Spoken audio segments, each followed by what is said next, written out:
Hello and welcome to MTG Burgeoning, your channel for all things magic. In our video today, we are going to unbox, reveal, discuss, and upgrade the Brothers War pre-constructed commander deck called Urza's Iron Alliance.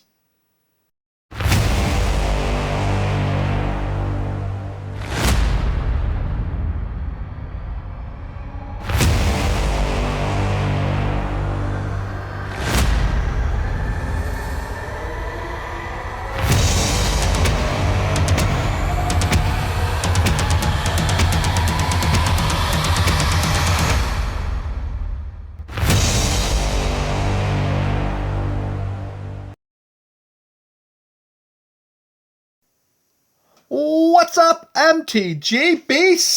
That is the MTG Burgeoning community. Welcome to another installment of our pre-constructed commander deck series. Today, it's the Brothers War. It's Urza, Chief Artificer, and his Iron Alliance. So, without any further delay, we are going to just like that, so that we can liberate the contents of this bad boy and feast on the goodness inside. Okay, so they're going back to storing the deck in the pre-constructed deck box. So here's the problem. See, right there. This happens so many times. Now, I will say, when Wizards released the Warhammer 40k commander decks, these thin cardboard deck boxes were not put together, so they were kind of like unfolded, real thin, and slid into the box itself, while the deck had its own little cardboard insert built into the inside of the packaging. I was hoping that they were going to go back to that and continue doing that in future pre-constructed decks, but I guess not. It would make a lot more sense for anyone who actually wants to use these deck boxes in the future, because when you get it like this, well, let's just face it, you're already looking at damaged goods. All right, so we take this out. That's empty, so that's going to go right into recycling. And as usual, we have we have counters. These are +1/+1 counters. All right, we got that. We have our little counters here. Those are 3 flying counters, and there is our sweet card divider, so we're going to grab that. We'll put the rest over here. All right, let's open up our quote-unquote box. We have some more packaging as we get rid of that. We have our wheel spinner. Okay, there is our Brothers War Collector Booster Sampler, which will be saved for another purpose. We have our How to Play pamphlet, and there it is, the sweet, sweet 100 cards that we're about to flip through. All right, so let's open up the deck here along with the 2 possible commanders. Now, for the purposes of this video, we are going to look at the primary option, which of course is Urza, in addition to the secondary option, and then you can choose there at home or wherever it is you are watching this video, whether you prefer to keep Urza as the front-facing commander and primary general of this build, or if you prefer to go for its secondary option. All right, now that we have liberated those 100 cards, it is time. Let's take a look at our primary commander option. It is Urza, Chief Artificer, 4/5 Legendary Human Artificer for 3 and Esper colors, and we are looking at retro bordering for every card in this deck, and the foil really makes it pop. So here we have Urza. It's a 4/5. It has affinity for artifact creatures, which means we can get away for casting this spell for 1 colorless mana for each artifact creature we control. And let's face it, in this type of build where we're talking about nothing but artifact creatures, we should be able to cast Urza for white, blue, black each and every time. And that's also going to include the commander tax. All right, so Urza is going to give artifact creatures we control menace. That's going to really help with combat, particularly because Urza and this build we want to go wide with the tokens. We're not going tall here. We want to make a massive army, swing with them, and with the evasion of menace that Urza provides, should make quick work of our opponents.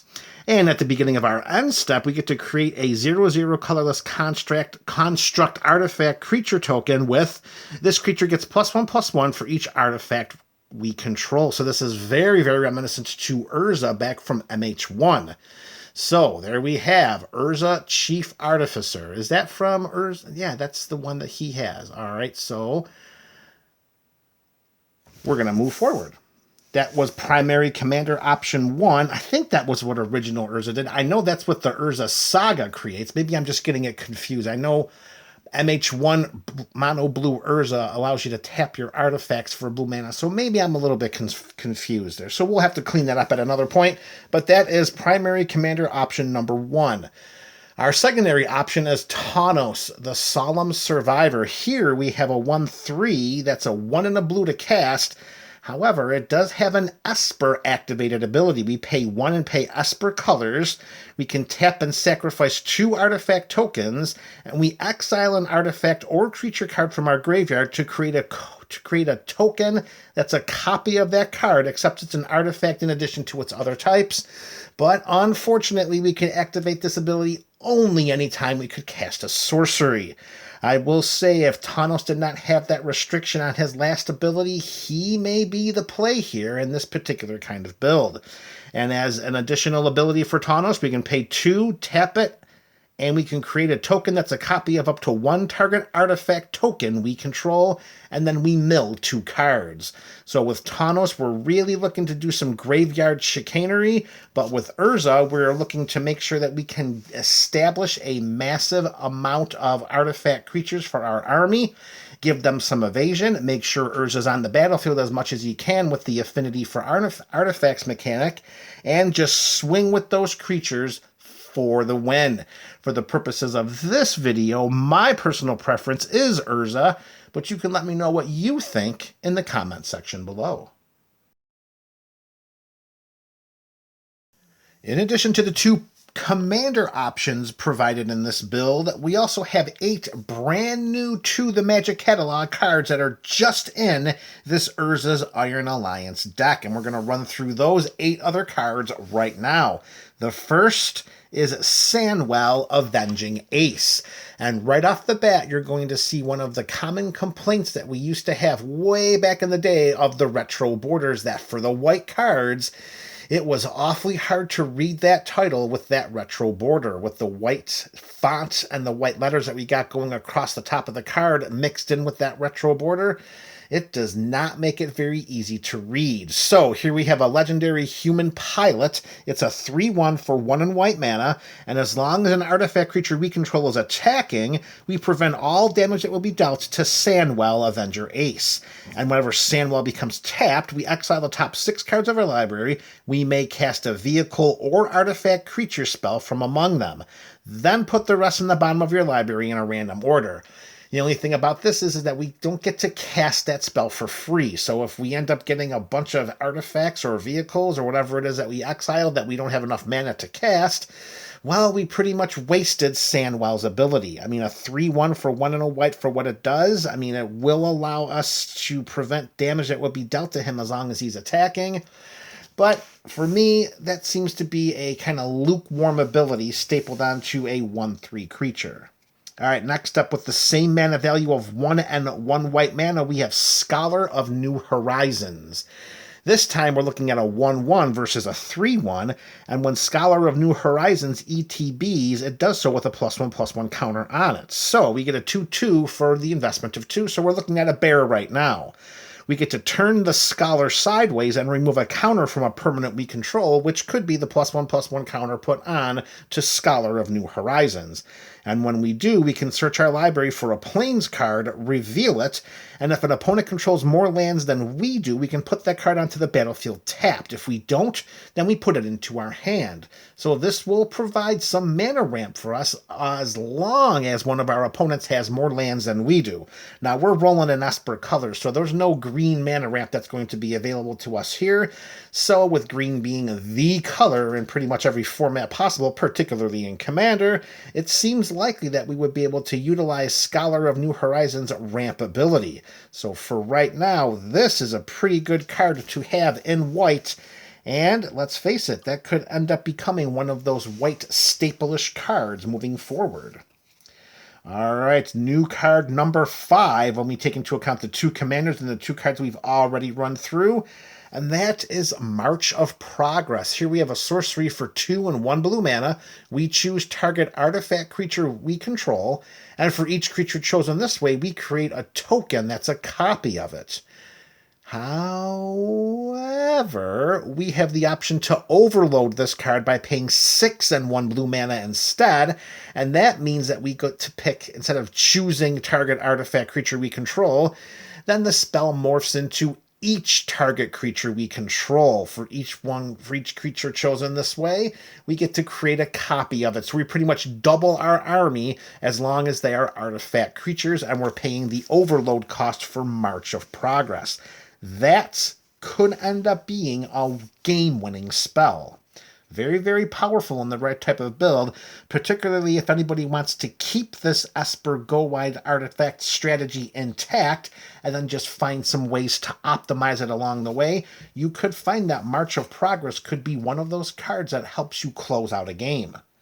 All right, next new card, we have Wire Surgeons. It's a human artificer, 6/5 with Fear for 4 and 2 black mana. Now, if you're not familiar with Fear, because that is a mechanic from way back in the day, any creature that has Fear means it can only be blocked by black creatures and artifact creatures. So what else does Wire Surgeons do for us? Well, each artifact creature card in our graveyard has Encore. If you remember Encore, which was introduced in the original Commander Legends, we get to exile that card and pay its mana cost, and for each opponent, we create a token copy that attacks that opponent this turn if able. They gain haste, and then we sacrifice them at the beginning of the end step, but we can only Encore as a sorcery. That's pretty sweet. The Encore cost is going to be equal to its mana cost, as already stated in the Encore reminder text. So for all of those artifacts for all of those artifact creature cards that are in our graveyard, we're really going to get a lot of benefits out of them if we can cast them for their Encore cost, particularly if they have any enter the battlefield or leave the battlefield abilities. Wire Surgeons is going to let us get the best of both worlds by getting them back into play, not just one copy, but one copy for each opponent we have. Imagine the ETB and LTB triggers we could have if all 3 opponents, if it's a traditional game of Magic these days, are sitting at the table and we're able to Encore one of those creatures from our graveyard onto the battlefield. Oh, baby, we're looking at a very, very short clock for each and every one of our opponents. All right, next up, we have Wreck Hunter. It's a 2/2 human artificer with flash for 2 black mana. And when Wreck Hunter ETBs, we choose target player. And we create a tapped Power Stone token for each non-land card in that player's graveyard that was put there from the battlefield this turn. This may seem like an amazing card on the face of it, but just remember, those Power Stone tokens can only be used to cast non-artifact spells. I'm sorry, I said it the wrong way. The mana that's generated from the Power Stone tokens can't be spent to cast a non-artifact spell. So we could use it for abilities, we can use it for activated abilities, and anything that is an artifact. Artifact creatures, regular artifacts. That's it. So on the face of it, Wreck Hunter may seem a bit stronger than it is, because it's not going to be one of those cards that you put in every single black build. For the purposes of this Esper go-wide artifact token strategy, boy, oh boy, this could be game-ending, particularly if you're keeping the mana up and you're just waiting to cast this and you have an opponent that just has a ton of things go to the graveyard. Imagine if anyone just casts a board wipe and just an entire opponent's army is just wiped out and sent to the graveyard. We cast this end of turn and we create so many Power Stone tokens, which are just going to play to the strengths of this build. We should be able to out-resource and out-value our opponents in every step of the game thereafter. And that should be a very, very easy win for us. Wreck Hunter is one of those cards to keep an eye on, especially if we're talking about inserting it or keeping it in artifact token or artifact-specific builds. All right, just a few cards left, and they're going to be all artifacts. Next, we have Hexavus for the rest of us. We have a 6/6 construct for 6 generic mana, and it has flying. And Hexavus enters the battlefield with 6 +1/+1 counters on it. Pay 1, remove a +1/+1 counter from Hexavus. We can put a flying counter on another target creature. We can pay another 1 and remove a counter from another creature we control to put a +1/+1 counter on Hexavus. So this falls right in line with so many of the other creatures that are similar to what Hexavus does, and actually would be great cards to build around, particularly with the idea of keeping this Esper go-wide strategy that focuses on the artifact tokens in the theme of this build. All right, number 9, it is Kayla's Music Box, a legendary artifact, 2 generic mana. We pay 1 white mana and tap this, and we can look at the top card of our library and then exile it face down. Then we can tap Kayla's Music Box, and until end of turn, we may play cards we own exiled with Kayla's Music Box. On the face of it, when I first read this card back during spoiler season, I had a little bit of, apprehension about this card because we could stockpile quite a number of good face-down exile cards hoping to use them later, and then the last time we do it could be the last time that we do it when one of our opponents in response decides to just pop it off, destroys it, or exiles it, and then all those cards are lost. So I don't know. I'm not sure if I would want to gamble with the top cards of my library in that way. And I don't know if Kayla's Music Box would provide me with the oomph that I would be looking for in our Esper colors. You'd have to let me know if you've already played with that artifact, how you have dealt with that on your side of the battlefield. All right, and the last new card in this deck, it is Thopter Shop. It's an artifact for 3 generic mana. Whenever 1 or more artifact creatures we control die, we draw a card. And of course, this ability only triggers once during each turn. We can pay 2 and 1 white mana, tap this to create a 1/1 colorless Thopter artifact creature token with flying. Meh. I mean, this just seems lukewarm to me. I mean, it's going to give us the card draw because we are going to have artifacts dying during our turn if we send them into combat or if we have a sacrifice outlet. Only triggering once per turn. I mean, I suppose if our opponents are attacking us as well, we could always chump block to get a card into our hands, but if our opponents are privy to what we're doing on our side of the battlefield, they may rather just not send the attackers to keep cards out of our hand and to float 3 mana into this just to create a 1/1 with flying. I don't know if that's the best bang for our mana buck. I'm not sure if Thopter Shop is a card I would keep in this build if I were looking to optimize it. But maybe I just need a little more play experience with it first before I make that decision. I will take a sidestep here. And just taking a look at the 10 cards that we've previewed right here, these are the 10 brand new to Magic cards that are in the Urza's Iron Alliance deck. And I gotta say, I feel a little underwhelmed. Now, I am not a huge artifact player. I am not a huge artifact deck player. But I am a big Magic player, and I have to say I feel underwhelmed with the power level of these 10 new cards. I mean, if I really had to rate them, I would definitely make Urza the number 1 card. I would make Scholar of New Horizons the number 2 card, and probably Wreck Hunter as the number 3 card. Those would be the top 3 cards of these 10 that I feel like really could make potential impacts. But even saying that, I'm not so sure the impact is going to be anything but just a little blip on the radar. You let me know what you think in the comment section below.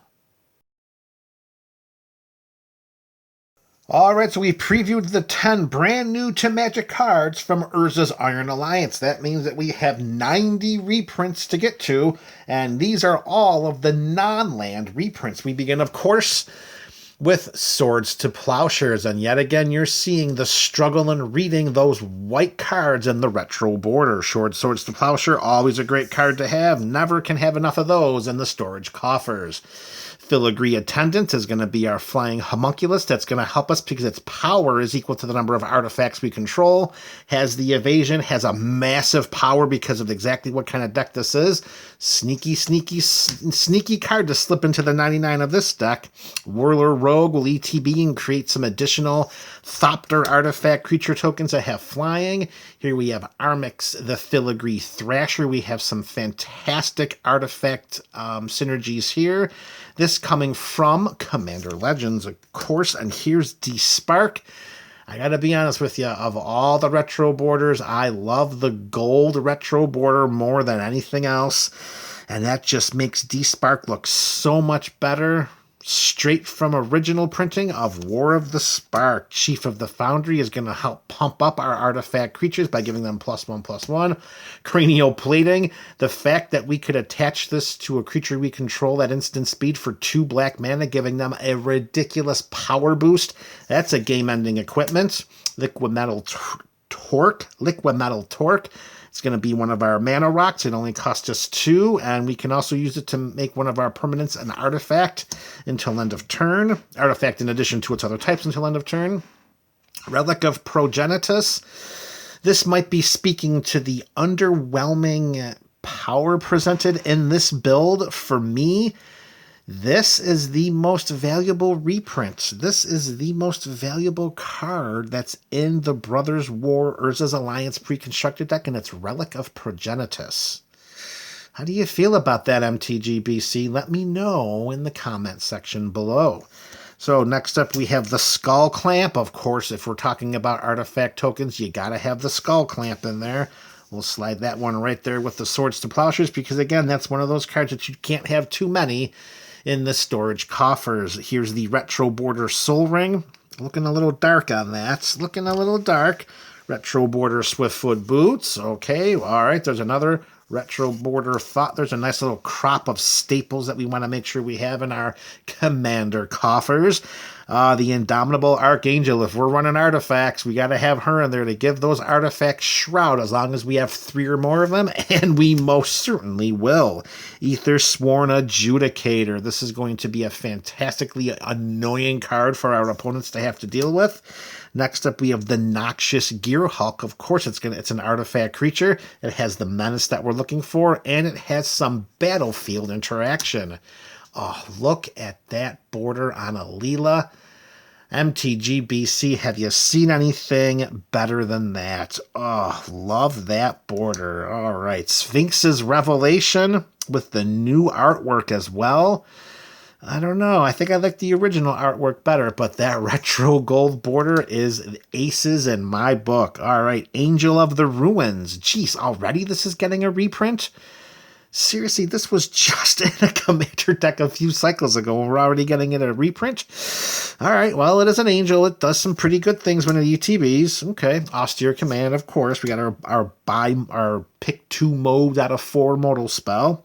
The Bronze Guardian. Love to see this reprinted because you can't have enough of these, particularly if you're looking to go with an artifact build. Remember, we're not just talking about a build that could happen here. I mean, that's a mono white card that can go into any kind of equipment-centric deck and protect all of those equipments that we have. Very, very, very powerful card right there. All right, next up we have Dig Site Engineer. Okay, that's going to give us some more artifact synergies, as most of these other cards will. We have Lashiel, the Clockwork Scholar. Again, this is going to prevent all combat damage will be dealt to attacking artifact creatures we control. So with this on our side of the battlefield, our attacking armies should be able to swing in for combat and not worry about any of our opponents' blocking creatures destroying them. All right, the Phyrexian Rebirth, a massive board wipe spell that leaves us with a massive Phyrexian Horror artifact creature token. Tempered Steel, that's going to be a double anthem effect for what is usually a 1 anthem cost. Very nice inclusion there. Tashar, Ancestor's Apostle. Unbreakable Formation, giving our guys indestructible. Urza's Ruinous Blast. This one might be a little bit tough of a sell in this deck because how many of our artifacts and our artifact creatures are going to be legendary? That's something you really want to take a look at. You want to take a look at when deciding to keep this card in this particular type of build, because let's face it, if we're creating all of these different smaller, medium-sized artifact creatures, it seems very unlikely that many, if any of them, are going to be of legendary status, which means that we're going to lose them when we cast the spell. So something to think about moving forward. Bident of Thassa with some different artwork. I love the fact that they included an enchantment artifact in an artifact heavy deck. I think that was a very good move right there. Better than putting something in that's better than putting something in the deck like Reconnaissance Mission or something like that. Yep, Master of Ethereum, another artifact creature lord, one with the machine. Oh yeah, you got to have that one. Get some cards into the hand. Very good card there. Psy, Master Thopterist. Again, we're going to get some additional Thopters, making our army bigger and bigger. Sharding Sphinx. It's going to do the exact same thing as long as it can hit. As long as our artifact creatures are dealing combat damage, we're going to make some more tokens. Oh, Shimmer Dragon. Nice reprint here. I believe this is the first time this card is being reprinted since it first made its appearance. Was it in a Brawl deck for... was it Brawl for Throne of Eldraine? One of the Throne of Eldraine Brawl decks, or Theros Beyond Death? One of those two. I want to say it was... I thought it was Throne. Maybe it wasn't. Good reprint there. Thopter Spy Network. Yep, that's just going to give us more artifact synergies. Thought Monitor.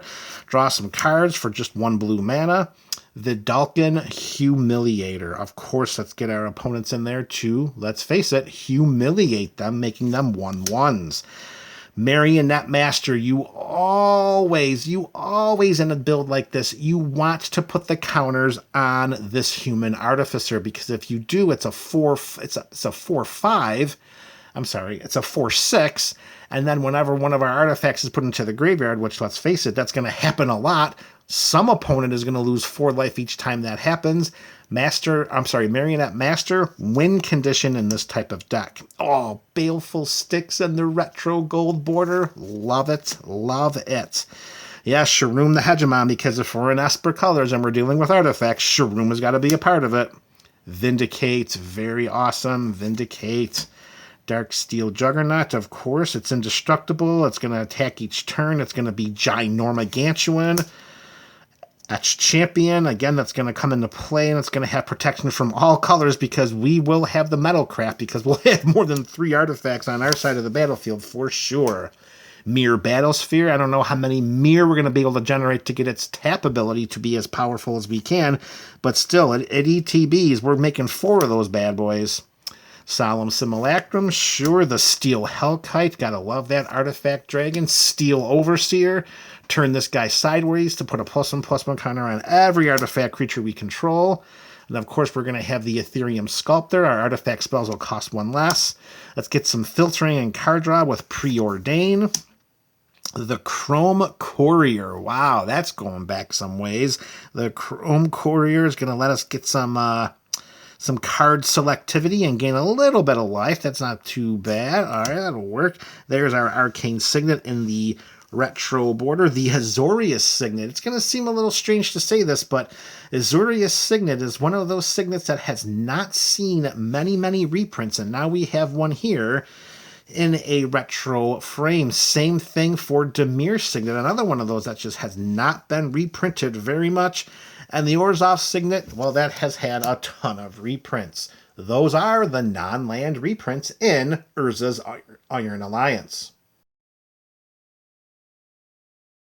And now we're going to review the land base that was included in this Urza's Iron Alliance Esper build. And it is a land base that leaves much to be desired, both from a standpoint of functionality and aesthetics. For me, the retro border lands, well, I'm going to be honest, I don't ever remember retro borders being this dark on any of the lands from way back in the day. Look at how dark these are, and you're going to see as we move forward with the land base just exactly what I'm talking about when we're speaking about the darker retro borders. These are our basics, so we've got 4 planes. Look at those islands. So dark with the islands. 4 plains, 4 islands. There's the swamps. There's the 3 swamps. So we're starting off with 11 basic lands. Now we're going to move from the basics to... Whoa, where are you going? See, even the island doesn't want to stay. I'm sorry, even the plains doesn't even want to stay on the table. That's how bad and self-conscious it is about itself. All right, so of course we have our command tower, the greatest land in our format, but that border. Come on, think back, MTG BC. If you've been in the game for, more than 10, 15 years, you're going to remember what those retro borders look like. They didn't look like this. So we got a command tower, a Path of Ancestry, which I thought was a very strange choice, considering how many different of the spells do we have in this deck. Creature spells, of course, are going to allow us to scry as they match the creature type of Urza being a human artificer. That's something that we would have to take a closer look at to see if it would be worth keeping this land in this build, even though it does give us 1 mana of any of the colors we need, but it comes into play tapped. I mean, right off the top of my head, Reflecting Pool would be a much easier land to replace this card with, unless there is a very high frequency of human and or artificers in the creatures portion of this deck. Arcane Sanctum, again, this just comes into play tapped, gives us 1 of any of the colors we need. This would be very appropriately and easily replaced with, I think it's Rafine's Tower, the Streets of New Capenna Bant Triome. I think it's Rafine's Tower. That would be a much better replacement than this card. Exotic Orchard. This one is a tough sell because black is popular, blue is popular, not so sure about white. So I think maybe this is just going to give us 2 out of the 3 colors we need. Again, this might be a card that would be easily and much more efficiently replaced with a City of Brass, which was recently reprinted, or if you happen to have one laying around, maybe a Mana Confluence. And Spire of Industry, which, let's face it, this gives us a colorless mana, or it acts as a Mana Confluence or a City of Brass, as long as we're using that mana only to cast artifact spells. Wait, I'm sorry, I said that the wrong way. We can use that mana to cast anything, but we can only use the pay 1 life of mana as long as we control an artifact. And that should not be a problem at all, because aside from all of the artifacts we've already discussed in the 99 of this build so far, there are a number of artifact lands, beginning with Darksteel Citadel, our indestructible land, which is also an artifact. So as long as we have this on our side of the battlefield, Spire of Industry should be able to give us 1 mana of any color we want, as long as we can pay that life. Again, the darkness on those borders. Look at Ancient Den. Look how dark that is. That's not retro in my mind. That's just too dark. So artifact land, we got Seed of the Synod, Vault of Whispers, and then we also have our dual artifact lands that are going to come into play tapped. So we've got the Azorius version, we got the Dimir, and we have the Orzhov. So there are 7 artifact lands, which are definitely going to help us to synergize and strengthen our artifact theme. All right, so now let's talk about some color fixing. In this deck, we have all 3 temples. So the temples, I don't know if you like them. For me, I don't like the Lost Temple of them coming into play tapped. Even the Scry 1 ability is not enough to hedge against them coming into play tapped. Search your land storage coffers to see if you may have any lands that could better replace these temples. They could be your check lands, they could be your slow lands, they could be your pathways, your pain lands, your shock lands. Do whatever you can to get those out and something better in. There's 1 filter land included in this deck, and that's the Skycloud Expanse. So again, we need a colorless mana. We need 1 mana of anything to get this to turn sideways for Azorius colors. That may also be a land that would be better off replaced by something else. All right, we have a couple of battle lands here from BFZ. We've got our Sunken Hollow and our Prairie Stream. These are fine. They come into play tapped unless we control 2 or more other basic lands. We have 11 of them here, but of course, depending on what you have at home, these may be targets for better lands to be replaced. And for our color fixing, we have a River of Tears, which is a little bit tricky because it'll give us an island, but if we played a land this turn, it gives us a swamp instead. So if you have this on your side of the battlefield, you have to be mindful of that potential limitation, depending on what other color of mana you really want to generate.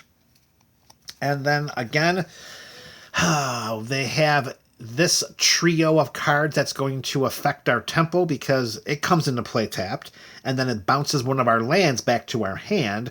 So these, in addition to the temples, they're really tempo voids, for me at least. I would find some lands that can better be replaced, that can better replace those bounce lands, the Rue lands, as we like to call them. All right, 3 lands to go, and we have an Evolving Wilds and an Ash Baron, which is going to help us to quote-unquote fetch for some basic lands. One will put it onto the battlefield tap, which is the Evolving Wilds, for what may be the 40th or 50th time, and the Ash Barons, through its basic land cycling, will put it right into our hand. And lastly, I think we'll just put that one right here, and card number 100, the darkest Bojuka Bog you may have ever seen. Bojuka Bog is in. Again, it comes into play tap, but it does exile a target player's library, which is something that we probably... I'm sorry, not their library. That would be ridiculous. Their graveyard, which, let's face it, is definitely something that we want to make sure we have on our side of the battlefield. All right. That's the deck, MTGBC. We got a couple of little things to take care of coming up right now.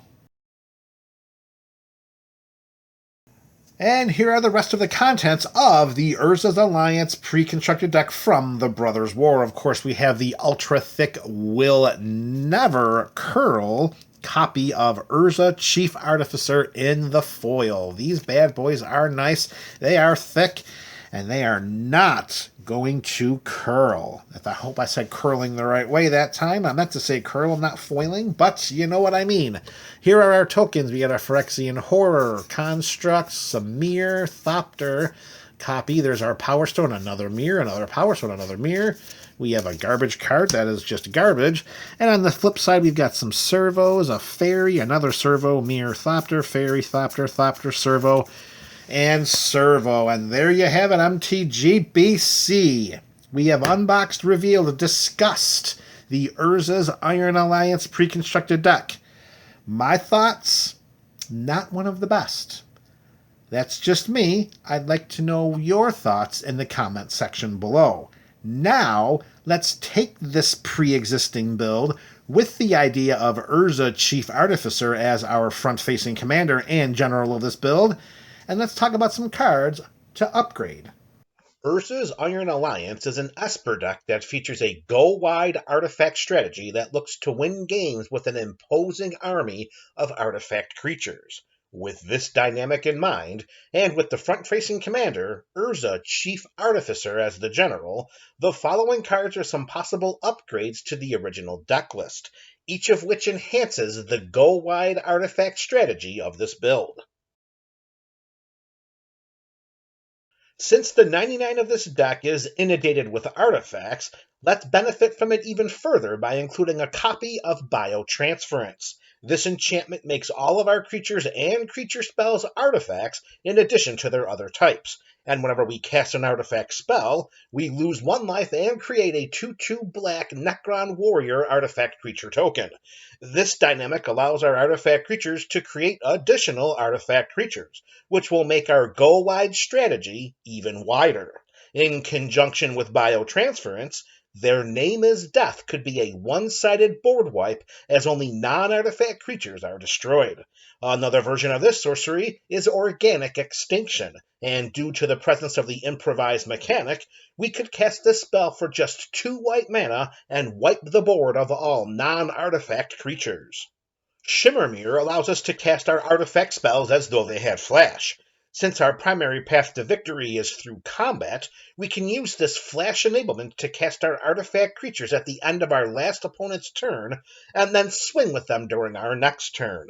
If we're trying to find alternate ways to get our artifacts onto the battlefield at instant speed, then we can also include Master Transmuter, with numerous ways to create artifact creature tokens inundating the 99, exchanging one of them for an artifact card in our hand by using Master Transmuter's activated ability should allow us to outpace and out-resource our opponents. Perhaps there's a desirable artifact in our graveyard that we want back. Academy Ruins can put an artifact from our graveyard on top of our library just by paying 1 and a blue mana and tapping it. Canoptic Spider is a 4/4 with flying for 5 generic mana, but its real value is its card drawing ability. Whenever another non-token artifact creature, or vehicle, enters the battlefield under our control, we draw a card. We reward ourselves with card draw by following through with a basic fundamental strategy of our deck, getting artifact creatures onto our side of the battlefield. Yes, they have to be non-token, but there are plenty of these non-token artifact creatures in the 99 of this build in order to trigger Canoptic Spider throughout the game. Swords to Plowshares and Path to Exile are powerful removal spells, but in this type of build, Dispatch could be even better, as long as we meet the Metalcraft requirements. For 1 white mana at instant speed, we exile target creature. No life gaining, no basic land fetching, just straight up exiling. Our path to victory is through combat, but including some additional artifact-driven win conditions can cause a heightened level of concern for our opponents. Mirrodin Besieged can accentuate our go-wide theme by creating a 1/1 mirror artifact creature token whenever we cast an artifact spell. Or it can make an opponent lose the game if we have 15 or more artifact cards in our graveyard at the beginning of our end step, a feat that should be easily achievable in this build. Also using our artifact-laced deck as advantageously as possible, Tezzeret, Master of the Bridge, has a +2 loyalty ability that deals X damage to each opponent, where X is the number of artifacts we control. We also gain X life. This is on top of providing affinity to our creatures, artifact recursion, and an ultimate ability that should advance our board state well past our opponents. Tezzeret, Master of the Bridge, is the first card I would add to the 99 of this build for the purposes of upgrading its power level. Urza's Iron Alliance showcases another go-wide Esper theme, this time through an artifact creature lens. Although this deck does not breach any unfamiliar ground in Esper colors, the 99 synergizes strongly with the overall theme, while simultaneously allowing for further and future optimization through the enhancement of the popular Esper archetypes of artifacts and tokens.